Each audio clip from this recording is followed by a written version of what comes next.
Good afternoon from Bali, everyone. It's Anifa Menon from hearthealthbrainhealth.com, encouraging healthy grieving and mindful actions. Today, I was reflecting on some conversations that I've had with clients and sometimes friends too, and it's happened in a few times. Well, I'll say a few times per month of every month that I've been here in Bali, but certainly has been a concept or an idea that I've been aware of through my life. And this is about the evil eye. And here in Bali, recently, I guess several clients have talked to me about this and asked me about this, and through concerns for themselves and some awareness. And here too, in Bali, I met this woman at a hotel that I had stayed at, and I was fortunate enough that she trusted me to share so much information with me about her family and experiences that they were having, and also were thinking about this evil eye idea. So today, as I've meditated and reflected and contemplated, there's a few things that came up that I wanted to share with you, and I thought this video I would call The Evil Eye, Have You Been Afflicted? And some people are aware of this idea of the evil eye, and I thought I would read out something that I came across that I thought was an excellent description. So let me read this. It says, the evil eye concept dates back thousands of years, being widely spread through the Mediterranean region and the Middle East. It is believed that one can be harmed by the evil eye stare of an envious person or by lengthy praise. This can occur either consciously or unconsciously. The desire-oriented waves generated in a person about another individual are transmitted to that individual, and an evil eye is cast on them. In Europe, it is believed that envious or malicious looks can bring about bad luck. Triggers of affliction or affliction by the evil eye through disastrous thoughts, through envious thoughts, through black magic, or through negative energies. This is all about the evil eye. And this is true from my understanding too. So again, many religions actually talk about this. We can think about, again, this evil eye concept may be termed by different terms. I know that in Africa and India, a lot of times this word is nazar or nudger and that sort of idea. But again, evil eye, same idea, this idea of someone being jealous or envious of another, someone wanting something that another has, someone not wanting that other person to have something they have. So all of this generates this idea of the evil eye. And then of course there's all sorts of businesses that have been made for this, for everything from amulets and tokens and symbols and signs that can be carried for protection, and words and prayers and all sorts of religious procedures that people can see priests for, or holy men for, holy women for. And then there's also, the whole idea of, well, if they've done that to me, I'm going to do that to them. And this is where I want to direct our attention. If a person is aware that someone or something is creating a not so positive energy, and I'm somehow affected, or you're somehow affected, or your child you feel might be affected because, all of your friends do not have children, you've got the child, and you think, oh no, this evil eye from all of my friends are going to come to me. Can happen. And this is an important awareness for our own minds to now understand. When we think about the evil eye, as soon as someone is thinking that, is that person not happy for me and wanting something that I've got and wants me not to have something that I've got, yes, jealousy and envy can come into the picture. And then how do I or you think about the person who is showing, directly or indirectly, consciously or not consciously, these thoughts, words, and actions or behaviors that show that there is that jealousy there? And most of us can have this awareness that I think this person does not mean well for me.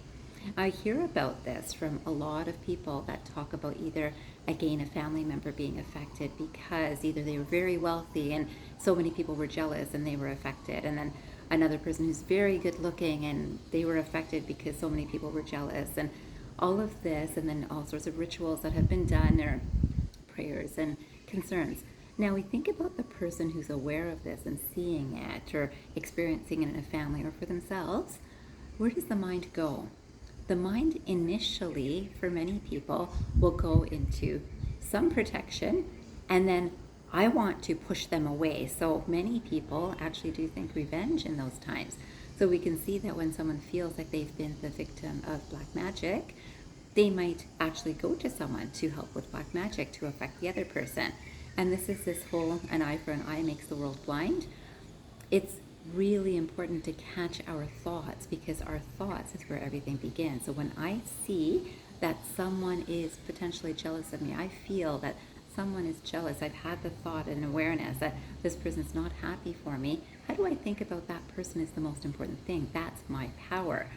My power, I can focus my energy in wishing them well. Now this is not easy for a lot of people, and yet at the very least we can say, I know that they are a powerful soul energy, and I know that I am a powerful soul energy, and white light surrounds me. I am protected by incredible forces that keep me safe.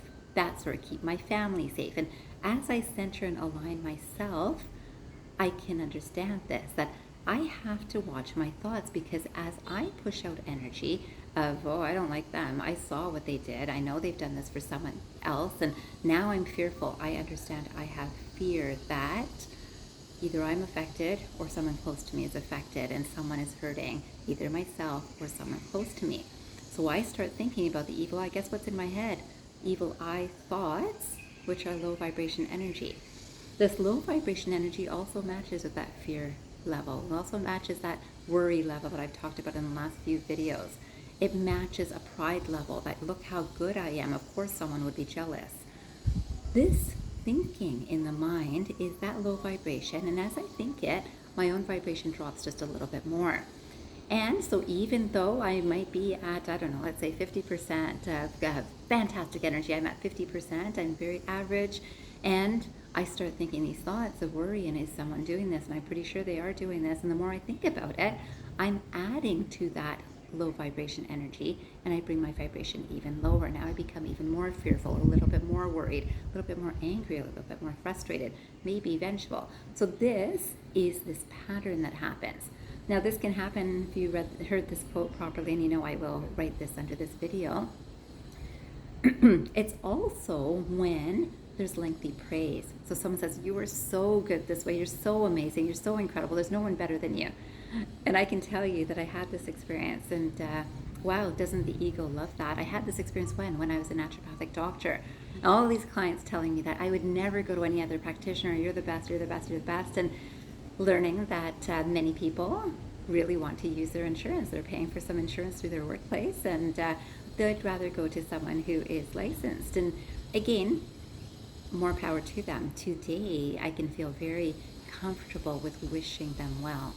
I believe that in the initial aspects of learning this, it was not so easy for myself. I thought, wow, all of that talk was just talk, and so do I call that lies? No, I think it was their truth in the moment. There was so much love and compassion. I can only focus on that, and I didn't even know as much as I know today about energy work and its effect on ourselves and the world around us. But now I add this in with Vedic knowledge, and this understanding of where am I, understanding myself. This is very important in all sorts of religious traditions too, is understanding ourselves. What are we doing? So rather than pointing the finger, they're doing this, because even as we point a finger, we're lowering our vibrations. And so when I can look at myself of, oh, let me lift my own vibrations up. Let me remember who my soul energy is, what my soul energy is. And Shakti is one of these energies. This is the power that we hold within us that we don't practice enough. So I came across this quotation by Swami Chinmayananda, and it says, the ability inherent in us to destroy an undesirable thought in us is the Shiva Shakti, the spirit of detachment. The spirit of detachment. So as I detach from thinking about that person's doing this. Another situation that I hear about quite regularly is a family member gets a new family member because their child gets married. The child gets married, and you know, I was so close with my son, and he's such a wonderful person, and now he's married, and you know, he's still great. He visits, but it's different. I don't really trust this daughter-in-law. We hear these things a lot in our general conversations. So now I'm putting an energy. If I don't trust the daughter-in-law, I still think my son is great. Now, guess what? The son is in a connection, a union, a marriage with the new daughter-in-law. So if I send this concern, even though I think I'm being very specific about where I'm sending that concern, either way, it goes through me and it's going to affect both. But not only both of them, it's going to affect me. It will affect my immediate family, because who am I talking to about that new family member? The rest of my own family. And this is so important for us to understand that, we feel that there's an evil eye. So the daughter-in-law came and she doesn't like, we're a very rich family and she came from a very poor family. Or we've got a lot of love in our family and she didn't have a lot of love in their family. And so I can see that, they're less loving to us now too. She's affecting him. As I think all of these thoughts, if we remember that I'm decreasing my own Shakti power, I am decreasing my own high vibrations, I'm bringing them into low vibrations, and now, even if I'm only thinking all of these thoughts, I've brought myself down. Now I will think more of these sorts of thoughts. I will get more concerned. I might start losing sleep. And most of it is all dependent on, what am I losing? So who's giving who the evil eye is important to see here.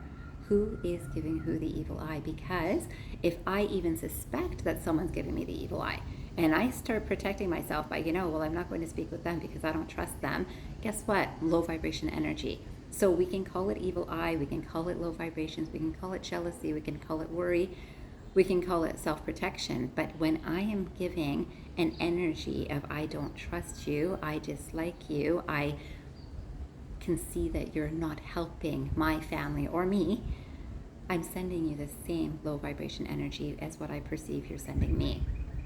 So this is really important, and you know how important I feel that thoughts and words and actions all are. But compared to words and actions, it's the thoughts that have the most power because we think them most often. So I came across this quote, which was by Oprah Winfrey of all people. And it says, I know for sure what we dwell on is who we become. I know for sure what we dwell on is what we become. And we know that Oprah has gone through some really not easy times in her life, and she has gone through some fantastic times in her life. And if she's able to say this, I hope that it reminds us that what swamis say, what religious guides say, what teachers say, it's all the same. It's what we dwell on is what we become. Our thoughts become our life experience. And to be consciously aware of what am I thinking now, how am I feeling now, what is going through this mind, we become aware of how to influence our own lives in a really positive way. I finally wanted to end with one more quotation because you know that I often come back to the idea that all of the best, highest level thoughts and qualities of our own minds, our perceptions, our thoughts, our words, our actions are related to heart energy. It's this love-filled energy, this real kindness, compassion towards each other, not just towards myself, the best should come to me, but this compassion that's for all. So I thought I would finish on this quotation to remind you about this too. It says, when you touch the celestial in your heart, you will realize that the beauty of your soul is so pure, so vast, and so devastating that you have no option but to merge with it. You have no option but to feel the rhythm of the universe in the rhythm of your heart.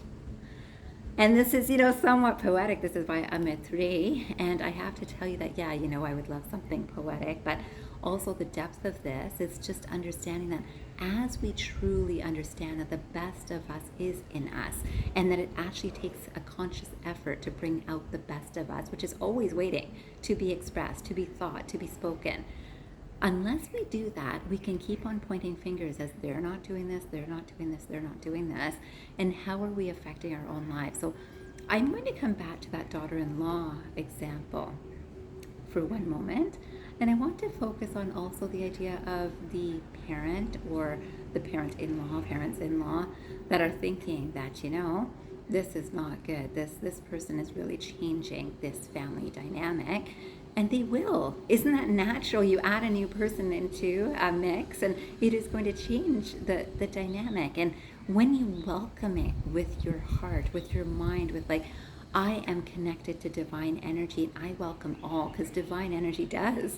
Divine energy welcomes all and loves all and has compassion for all. If I cannot see every person from that same energy, I know that I am not aligned.